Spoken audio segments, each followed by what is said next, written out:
40 வருஷமாச்சு. ஆனா இன்னைக்கும் ஒரு தியேட்டர்ல ஒரு படம் 200 நாள் ஓடுதுன்னா அது யாரோட படமா இருக்கும்? நீங்க நினைக்கிற அந்த பெயர்தான் மக்கள் திலகம் எம்ஜிஆர். இன்னைக்கு இருக்கிற 2026 சினிமா சூழல்ல ஒரு படம் ரிலீஸ் ஆகி 3 நாள் ஓடுறதே பெரிய விஷயமா இருக்கு. ஆனா தியேட்டர்ல கூட்டம் குறையாம இன்னைக்கும் வசூல் வேட்டை நடத்துற அந்த மேஜிக் பத்தி தான் நாம இன்னைக்கு பார்க்க போறோம். இந்த ஒரு அறிவிப்பு தான் இப்போ சினிமா உலகையே திரும்பி பார்க்க வச்சிருக்கு. பாக்ஸ் ஆஃபீஸ் வசூல் பத்தி பேசுற இன்றைய தலைமுறை இயக்குனர்களுக்கு எம்ஜிஆர் ஒரு பெரிய பாடமாவே இருக்கார். அது என்ன பாடம்? மாஸ் படமா இல்ல கிளாஸ் படமா? இந்த கேள்விக்கு எம்ஜிஆர் ஸ்டைல்லையே பதில் தேடுவோம். பொதுவா திரைத்துறையில 2 வகை இருக்கு. ஒன்னு மாஸ் படம், இன்னொன்னு கிளாஸ் படம். இன்னைக்கு இருக்கிற இயக்குனர்கள் பலரும் மாஸ் படங்களை எடுக்கிறதுல தான் ரொம்ப கவனமா இருக்காங்க. ஏன்னா அதுல தான் ஓப்பனிங் கிடைக்கும்னு நம்புறாங்க. ஆனா கிளாஸ் படங்களை எடுக்க சொன்னா அதுக்கு ஒரு சின்ன தயக்கம் இருக்கு. ஆனா எம்ஜிஆர் அப்படி கிடையாது. அவர் எதிலுமே சிக்காத ஒரு தனி வழி வச்சிருந்தார். அதனால தான் அவருக்கு மக்கள் திலகம்னு பேர் வந்தது. இப்போ முக்கியமான ஒரு அப்டேட்டுக்கு வருவோம். தேவையில்லாத பஞ்ச் டயலாக் இல்லாம, ஹீரோ வழிபாடு இல்லாம குடும்பத்தோட பாக்குற மாதிரி படங்களை தர்றது தான் எம்ஜிஆர் ஃபார்முலா.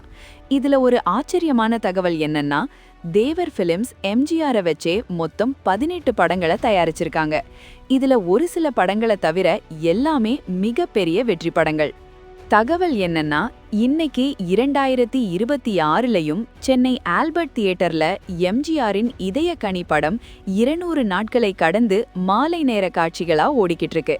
இது வெறும் சாதனை இல்ல, இது ஒரு சரித்திரம். சரி, இந்த கூட்டணி எப்படி இவ்வளவு பெரிய வெற்றிகளை தந்தது? கதையை தேவர் பிலிம்ஸ் கதையிலாக கவனிச்சுக்கும். வசனம் ஆரூர் தாஸ், இசை KV மகாதேவன், இயக்கம் திருமுகம். இந்த டீம் ஒரு படம் பண்ணதுன்னா அதுல மாஸ் கிளாஸ் ரெண்டும் சரி விகிதத்துல இருக்கும். பொதுவான பின்னணி தகவல் என்னன்னா, எம்ஜிஆர் படங்களை இயக்குனர் சங்கர் அவங்க நிறைய இயக்கியிருக்காங்க. ஒரே நேரத்துல எம்ஜிஆரையும் சிவாஜியையும் வச்சு படம் எடுத்திருக்கார். அதுதான் பணத்தோட்டம் மற்றும் ஆலயமணி. ஒன்னு மாஸ், இன்னொன்னு கிளாஸ். ஆனா ரெண்டுமே சூப்பர் ஹிட். எம்ஜிஆர் படங்களோட சக்சஸ் சீக்ரெட் பத்தி நீங்க என்ன நினைக்கிறீங்க? மறக்காம கமெண்ட்ல சொல்லுங்க. இப்போதைய சினிமா வட்டார தகவல்கள் என்ன சொல்லுதுன்னா, இன்றைய இயக்குனர்கள் கேங்ஸ்டர் கதைகளை மட்டுமே நம்பி 300 கோடி 500 கோடி பட்ஜெட்னு போட்டு தயாரிப்பாளர்களை ரொம்பவே கஷ்டப்படுத்துறாங்க.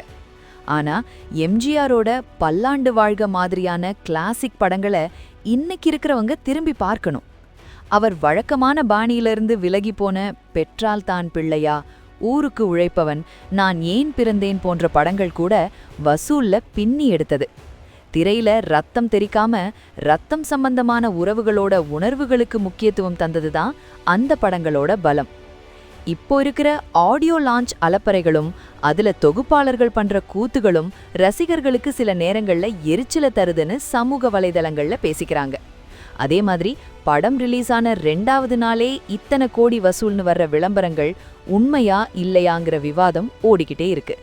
ஆனா எம்ஜிஆர் காலத்துல இதெல்லாம் கிடையாது. படம் பார்த்த மக்களோட கைத்தட்டலும் தியேட்டர்ல நின்ன கூட்டமும் தான் உண்மையான பாக்ஸ் ஆஃபீஸ் ரிப்போர்ட்.